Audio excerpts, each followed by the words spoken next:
नमस्कार दोस्तों, स्वागत है आपका माई नेशन न्यूज में। उत्तर प्रदेश विधानसभा चुनाव के 5वें चरण के चुनाव प्रचार का शोर आखिरकार थम गया। चुनाव के 5वें चरण की वोटिंग 27 फरवरी को है, जिसमें 11 जिलों की कुल 60 सीटों पर वोटिंग होनी है। इस 5वें चरण में जिन 11 जिलों में वोटिंग होनी है, उसमें एक जिला अमेठी भी शामिल है। 2022 के विधानसभा चुनाव में अमेठी दरअसल प्रतिष्ठा की लड़ाई बना हुआ है। इस 5वें चरण के चुनाव प्रचार के दौरान कांग्रेस और बीजेपी दोनों ही पार्टियों ने अपनी पूरी ताकत अमेठी में झोंक दी है। कभी कांग्रेस का गढ़ कहे जाने वाले अमेठी में 2019 के आम चुनाव में बीजेपी ने सेंध लगा दी थी, जब स्मृति ईरानी ने राहुल गांधी पर 55,000 वोटों से जीत दर्ज की थी। यह हार असल में राहुल गांधी के लिए नहीं, बल्कि पूरी कांग्रेस पार्टी के लिए एक अप्रत्याशित हार थी, क्योंकि अमेठी हमेशा से ही कांग्रेस के लिए सबसे सुरक्षित सीट मानी गई है। और शायद यही वजह है कि इस विधानसभा चुनाव में भी कांग्रेस ने एक बार फिर से अमेठी की जनता का विश्वास जीतने में अपनी पूरी ताकत लगाई हुई है। 2017 के विधानसभा चुनाव में भाजपा ने अमेठी की 4 में से 3 विधानसभा सीटें जीतकर यहां से गांधी परिवार की कमजोर हो रही पकड़ की तरफ इशारा कर दिया था। लेकिन शायद मामला इतना बिगड़ चुका था कि 2017 से 2019 के बीच गांधी परिवार उसे संभाल नहीं पाया और 2019 में अमेठी से राहुल गांधी को हार का सामना करना पड़ा था। इसीलिए कांग्रेस और बीजेपी दोनों ही इस बात को जानते हैं कि 2024 के आम चुनाव में अमेठी की सीट के राजनीतिक गुणागणित का फॉर्मूला कहीं ना कहीं इस विधानसभा चुनाव के नतीजे में ही छिपा हुआ है। कांग्रेस अमेठी में अपनी खोई साख को पाना चाहती है, तो वहीं बीजेपी भी हाथ में आई अमेठी की सीट को खोना नहीं चाहती है।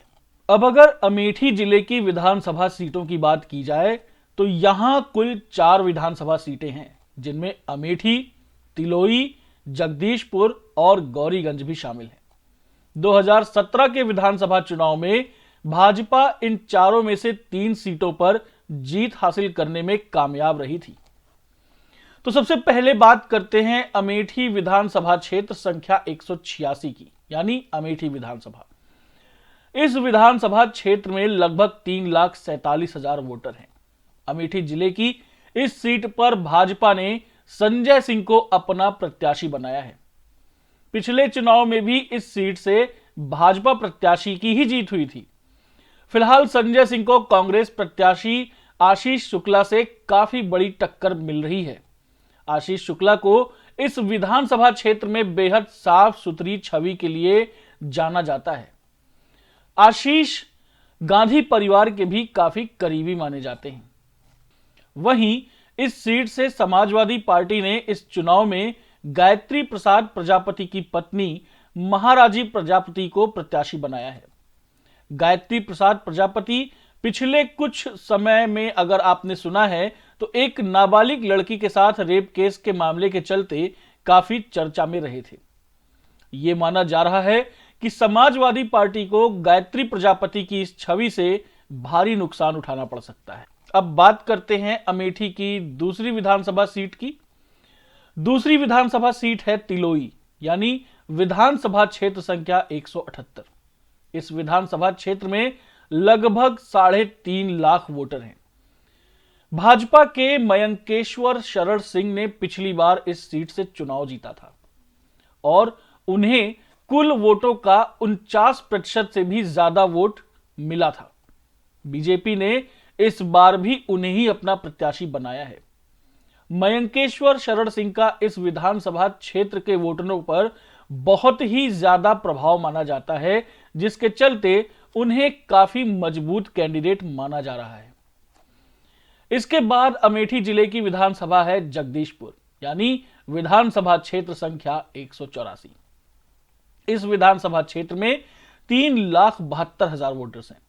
यह विधानसभा सीट अनुसूचित जाति के लिए आरक्षित है। वैसे तो इस सीट पर हमेशा से कांग्रेस मजबूत रही है, लेकिन पिछले विधानसभा चुनाव में इस सीट से बीजेपी कैंडिडेट सुरेश पासी ने जीत दर्ज की थी। सुरेश पासी योगी आदित्यनाथ की सरकार में मंत्री भी बने थे। अब बात करते हैं अमेठी जिले की चौथी विधानसभा यानी गौरीगंज विधानसभा क्षेत्र संख्या 185। अमेठी जिले की गौरीगंज सीट पर कभी समाजवादी पार्टी, कभी कांग्रेस पार्टी, तो कभी बहुजन समाजवादी पार्टी को जीत मिलती रही है। पिछले विधानसभा चुनाव में बीजेपी की लहर के बावजूद भी इस सीट से समाजवादी पार्टी के कैंडिडेट राकेश प्रताप सिंह ने जीत हासिल की थी। राकेश प्रताप सिंह इसके पहले 2012 के विधानसभा चुनाव में भी इसी सीट से विजयी रहे थे। फिलहाल अमेठी जिले की 4 विधानसभा सीटों पर रविवार 27 फरवरी को वोटिंग होनी है।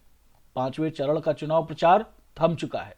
बीजेपी के लिए प्रतिष्ठा बचाने और कांग्रेस के लिए अपनी खोई प्रतिष्ठा वापस पाने के लिए एक मौका है और इसी के लिए दोनों ही पार्टियों ने अपने सभी बड़े नेताओं के साथ एड़ी से लेकर चोटी तक का जोर लगाया हुआ है। कांग्रेस के लिए जहां राहुल गांधी और प्रियंका गांधी ने खुद कमान संभाली है, तो वहीं बीजेपी प्रत्याशियों के लिए खुद प्रधानमंत्री नरेंद्र मोदी ने रैली की है।